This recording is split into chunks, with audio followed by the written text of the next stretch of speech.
Pardon me, Senator Hirono. Thank you very much. Your testimonies today have made pretty clear to me that the government had no plan to reunite the separated children from their parents.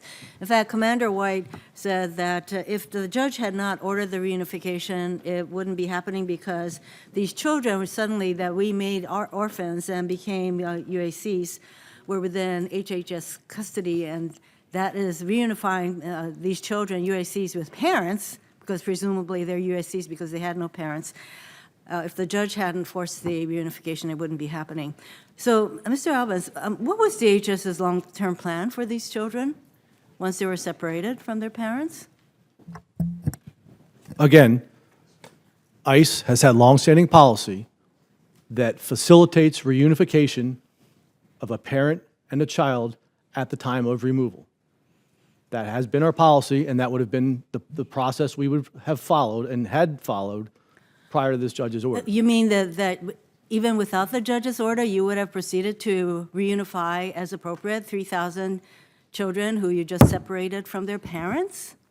If the adult had gone through the immigration court process, and at the end of that process had been ordered removed by an immigration judge, the individual would have had the right to take that child with them should they choose to do so. Okay, excuse me. You know, that's after a whole process. What you did was you separated the children from their parents before any kind of process even began.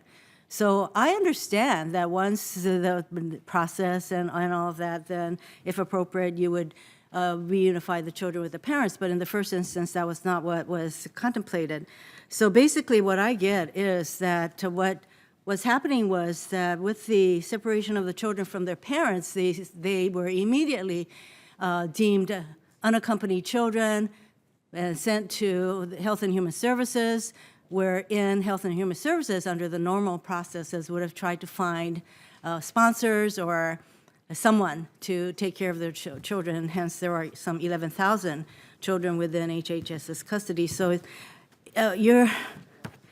it's very clear that that the administration had no plans to reunify these children as required by the courts. Now, Mr. Albans also testified that Homeland Security's family residential centers, FRCs, are like summer camps.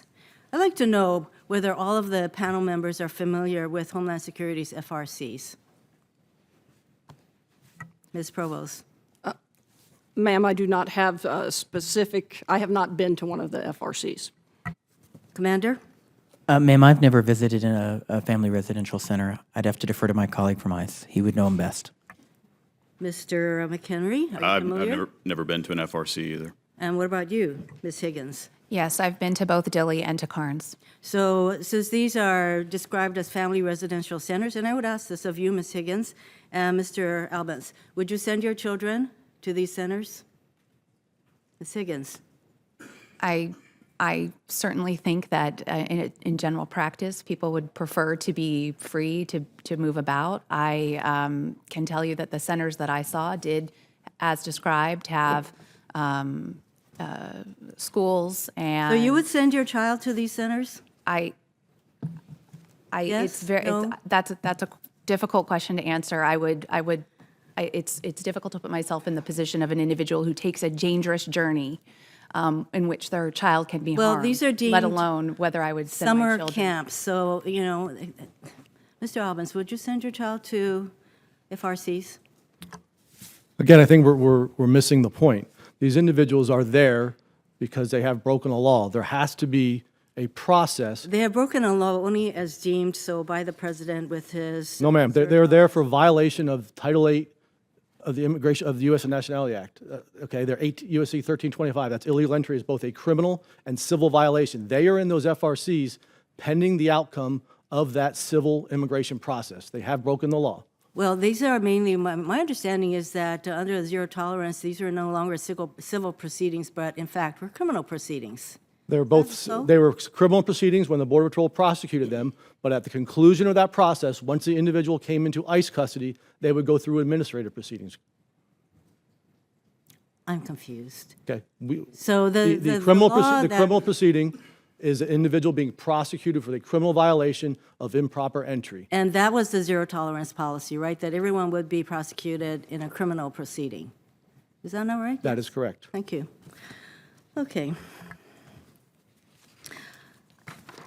Now, I know that there are a number of children. The last report from the court, this is a proceeding before the San Diego court just this month.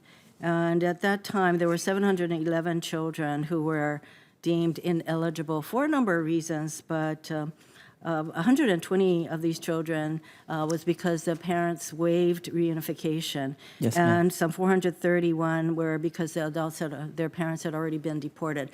Didn't the court tell the administration to find these 431 deported parents and reunify them with the children? Although there are limits to what I can say about it because it's currently in court. But didn't the we court tell the administration that you better find these parents who have already been deported? We are actively working to make contact with all of those parents. Yes, ma'am. And how many of them have you found so far who have already been deported? So I don't have with me the number that we've contacted yet, although we can provide It's that. pretty challenging, isn't it? Once you've already deported them and you don't even know, we don't know where they were deported to. They were not necessarily deported to the places in the country that they came from, et cetera. So it's quite the challenge. Now, with regard to the parents who waived a reunification with their children, 120 children. Yes, ma'am. Were these knowing waivers? Because there have been allegations that these parents, some of whom didn't even know that they were waiving the rights to be reunified with their children. There were language issues. I want to know whether we can be assured that these were knowing waivers by their parents. Is there something that you can show us that says that they fully understood what was happening to them before they signed or one assumes they actually signed waivers? So ma'am, let me clarify, because there's two different things being discussed, and one is the written waiver process is discussed prior to a parent leaving the United States, but that's separate from the HHS process that we did face-to-face interviews with parents to determine if they wanted reunification. I'll explain why. Because many parents have made this journey to deliver their children here because that is the desperate last act of a parent trying to take a child out of some of the most dangerous places to raise a child in the world. Honduras has the highest youth murder rate on earth for any country that is not actively at war. So although it might be unfathomable to understand why someone, when presented with the opportunity to be reunified with their child, might say no, it is unfathomable until you've walked in those parents' shoes. So the reality is, because we knew that some parents would say, no, I don't wish my child to be reunified. I want my child to stay in OR care and be reunified with my sister, whomever. Then we did face-to-face interviews to ask the parents, do you want your child to come to you? And most of the parents said yes. Some parents said no, and when they said no, we asked them to complete a standard OR form called a letter of designation, which is a way that a parent expresses a preference for who they would like their child to go to, usually a close family member. So my only question is whether these waivers were knowing, because if they were knowingly waived because of the circumstances, I certainly understand that. And in fact, because of the Attorney General's decision that certain kinds of, violence in their countries will no longer be considered as part of their asylum argument, then, Mr. Commander White, you just said they come from these horrific conditions. That's no longer deemed an appropriate factor to consider, Ms. Higgins. That's all I have to say. Thank you.